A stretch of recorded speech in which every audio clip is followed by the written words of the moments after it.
ప్రారంభం కాకముందే డిమాండ్ల కాకరేగుతోంది. సంకీర్ణ ప్రభుత్వంలో మొదటి డిమాండ్ కార్యరూపం దాల్చింది. ఉత్తరాదిలో అగ్నిపథ్ పథకం ప్రభావం ఎన్నికలపై తీవ్రంగా పడటంతో ఎన్డీఏ కూటమిలో దాదాపు పార్టీలన్నీ అగ్నిపథ్లో మార్పులు కావాలని కోరాయి. ముఖ్యంగా నితీష్ కుమార్ జేడీయూ పార్టీ నుండి వచ్చిన బలమైన డిమాండ్కు తలొగ్గిన మోడీ ప్రభుత్వం అగ్నిపథ్లో మార్పులు చేయనుంది. ఇంతకీ జేడీయూ పెట్టిన డిమాండ్ ఏంటి? అగ్నిపథ్లో తీసుకురానున్న మార్పులేంటి?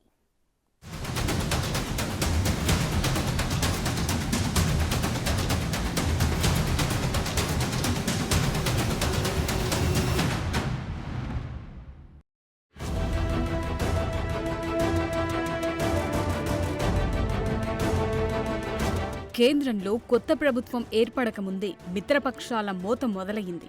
సంకీర్ణ ప్రభుత్వంలో సవాళ్లు ఎదుర్కోవాల్సి వస్తుందని, మోదీ 3.0 కత్తిమీద సామేనని అంతా అనుకుంటున్న తరుణంలో అగ్నిపథ్ పథకం దానికి ఆజ్యం పోసింది. 2 సంవత్సరాలుగా దేశవ్యాప్తంగా తీవ్ర చర్చనీయాంశంగా ఉన్న అగ్నిపథ్ స్కీమ్ను సమీక్షించాలని రాబోయే ప్రభుత్వం నిర్ణయించుకున్నట్టు తెలుస్తోంది. ఎన్డీఏలోని సంకీర్ణ భాగస్వాములు అగ్నిపథ్ పథకానికి వ్యతిరేకంగా అసంతృప్తిని లేవనెత్తటానికి ముందే బీజేపీ ప్రభుత్వం స్వల్పకాలిక సైనికులైన అగ్నివీర్లకు మెరుగైన ఉద్యోగావకాశాలు, రిజర్వేషన్లను అందించడానికి సవరణలు చేయొచ్చని సీనియర్ నాయకులు చెప్తున్నారు. ముఖ్యంగా ఎన్డీఏ సంకీర్ణ ప్రభుత్వంలో కీలకంగా ఉన్న జనతాదళ్ యునైటెడ్ జేడీయూ నుండి ఈ డిమాండ్ ఎప్పటి నుండో ఉండగా ఇప్పుడు కొత్త ప్రభుత్వానికి మార్పు అవసరాన్ని బలంగా చెప్పినట్లు తెలుస్తోంది.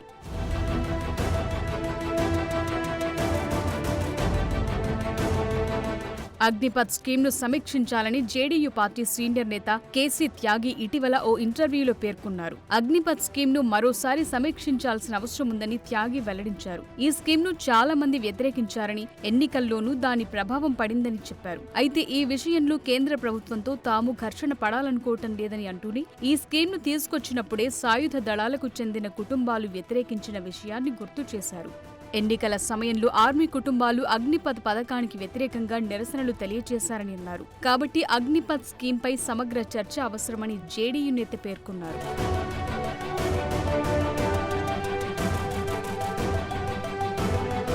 నిజానికి ప్రస్తుతమున్న రాజకీయ వ్యతిరేకతతో పాటు సాయుధ దళాల్లో ఈ పథకాన్ని అమలు చేయటం అంత సులభం కాదని మోదీ ప్రభుత్వానికి ఎన్నికలకు ముందే అర్థమైంది. ప్రత్యేకించి రక్షణ శాఖ అనుభవజ్ఞుల సంఘం కూడా దీనిపై కొన్ని సవరణలను గతంలోనే సూచించింది. సాధారణ ఆర్మీ సిబ్బందికి హామీ ఇచ్చే రక్షణ ప్రయోజనాలు, ఆర్థిక భద్రత అగ్నివీర్లకు లేకపోవటంపై పలు సంఘాలు కూడా అసంతృప్తిని తెలియజేశాయి. ఇక ప్రభుత్వం తీసుకొచ్చిన అగ్నిపథ్ పథకంతో ఆర్మీ కుటుంబాలు నష్టపోతాయనే విమర్శలు కూడా అధికంగానే ఉన్నాయి. ఈ వ్యతిరేకతలు ఉత్తరప్రదేశ్, బీహార్ రాష్ట్రాల నుండి అత్యధికంగా వినిపించగా పంజాబ్, రాజస్థాన్ వంటి రాష్ట్రాలతో పాటు ఉత్తరాదిన దాదాపు అన్ని రాష్ట్రాల నుండి ఈ పథకాన్ని సవరించాలనే డిమాండ్లున్నాయి.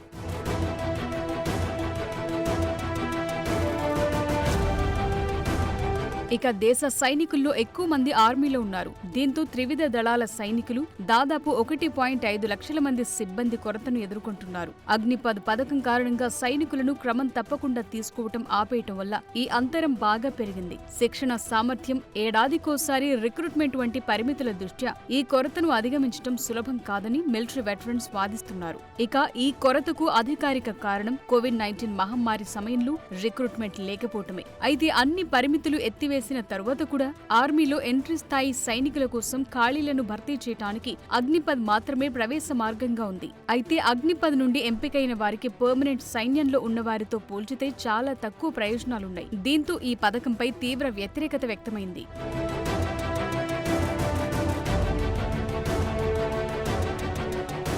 ఇక పదవి విరమణ వయస్సులో ఎలాంటి మార్పులు చేయకపోవడంతో గత 2 ఏళ్లలో కొరత విపరీతంగా పెరిగింది. అగ్నివీర్ల 4 సంవత్సరాల సర్వీస్ పదవీకాలం పూర్తయిన తరువాత భారత సైన్యంలోకి అగ్నివీర్లను తీసుకోవటం అనేది ఈ అంతరాన్ని పూరించడంలో ఒక కీలకమైన అడుగు. అయితే ప్రస్తుతం ఆర్మీలో కేవలం 25% అగ్నివీర్లను సాధారణ సైనికులుగా కొనసాగించాలని ప్లాన్ చేశారు. మిగిలిన వారిని ముందుగా నిర్ణయించిన ఆర్థిక ప్యాకేజీతో వదిలేయాలని అనుకున్నారు.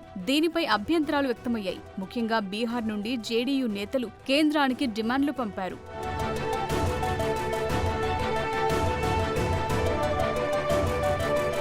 ఇలాంటి పరిస్థితుల మధ్య సాయుధ దళాల అవసరాలకు అనుగుణంగా సైన్యంలో అగ్నివీర్లను పెంచడానికి ప్రభుత్వం సిద్ధమైంది. 2026 చివరి నాటికి మొదటి బ్యాచ్ అగ్నివీర్లు తమ పదవీ కాలాన్ని పూర్తి చేసిన తరువాత దాదాపు అందరూ అగ్నివీర్లను సాధారణ సైన్యంలో సేవల కోసం ఉంచుకునే అవకాశం ఉన్నట్లు తెలుస్తోంది. ఇక యుద్ధంలో గాయపడిన లేదా మరణించిన సైనికులకు ఆర్థిక భద్రత కల్పించడం ఈ పథకంలో వివాదాస్పదమైన మరొక అంశం. కనుక ఏ పథకం కింద సాయుధ బలగాల్లో చేరిన యుద్ధంలో మరణించిన వారందరికీ సమానంగా దీన్ని తీసుకురావాలనే డిమాండ్లు బలంగా ఉన్నాయి.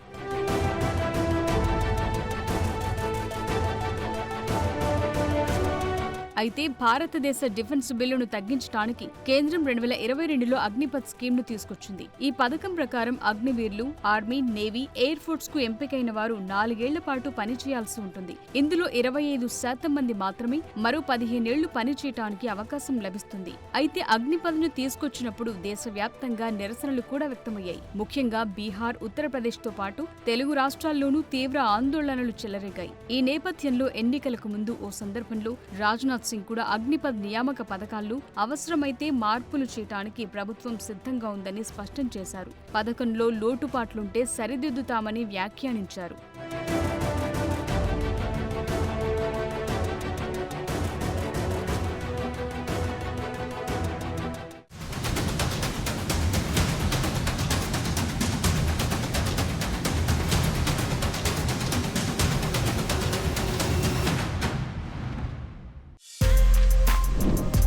For more videos like this, subscribe Big TV channel.